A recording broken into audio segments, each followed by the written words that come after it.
I'm Nick. Hi, I'm Harry. Today we are going to try and make Salt crystals. To do this, you are going to need A jug. half a cup or 120 ml of tap water or distilled water. 2, Any kind of salt. 120 ml of salt, table salt, Epsom salt or alum salt. Different salts produce different outcomes. 3, A small pan. 4, String. any type of string. 5,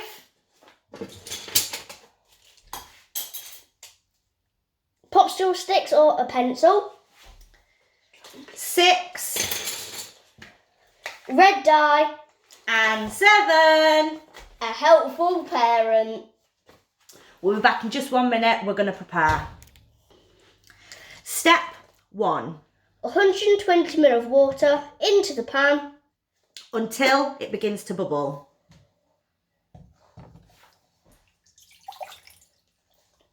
We will be back for step 2. Step 2. Choose your salt. Different salts produce different crystal results. Table salt. Table salt takes a few days to grow.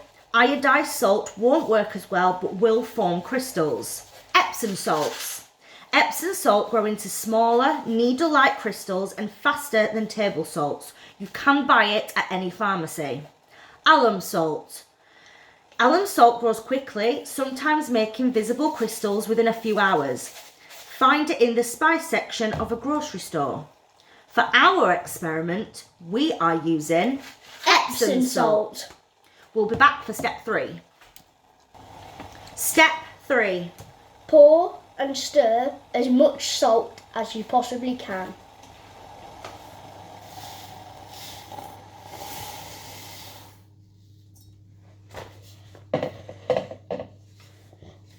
So, take the pan off the heat.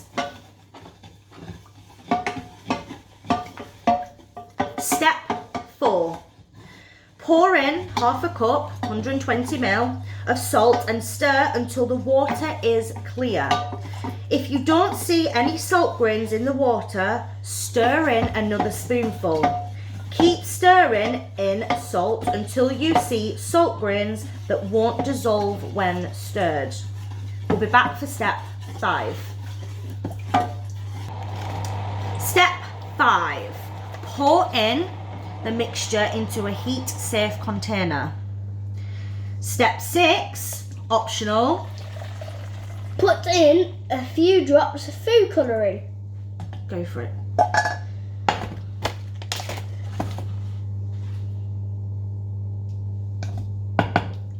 Fab.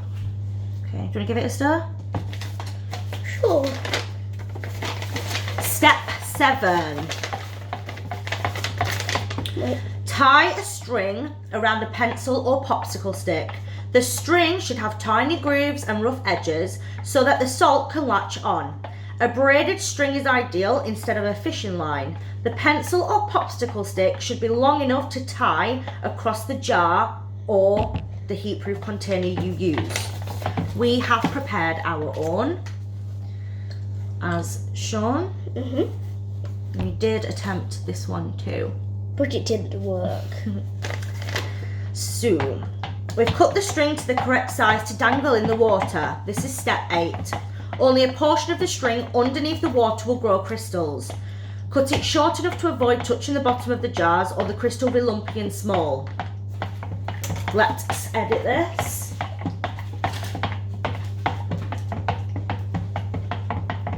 Cutting them small. We've Let's got the see. red dye. Well, boiling hot dye.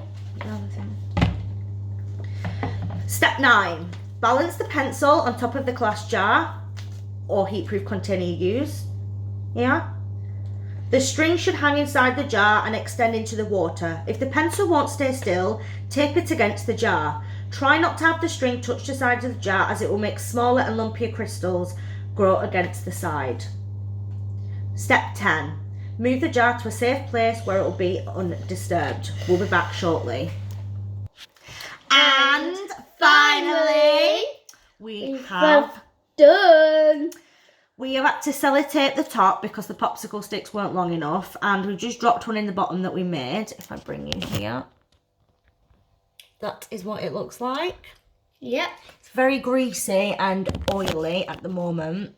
And as per the instructions, we are going to put it in a safe place where it can't be disturbed, and we'll see what happens. It does explain at the bottom, to grow a lumpy mass of crystals, keep the jar in the sun or a fan blowing near it on the lowest setting. These crystals might stop growing at a small size. To grow a single large crystal, keep the jar in a cool, shaded place. Keep it on styrofoam or a similar material to absorb vibrations. Epsom salts will grow faster in the refrigerator instead of in the sun. Now, seeing as we have used Epsom salts, we are going to put it in the fridge. So, Harry, how have you enjoyed making salt crystals? I've enjoyed working with you. I've enjoyed making all of it. It's been very fun. And the best thing of all is making it very messy. Yeah, lots to clean up. But it was fab to make, and we will come back and show you once they have formed. Thank you so much for watching, guys. Bye. Bye.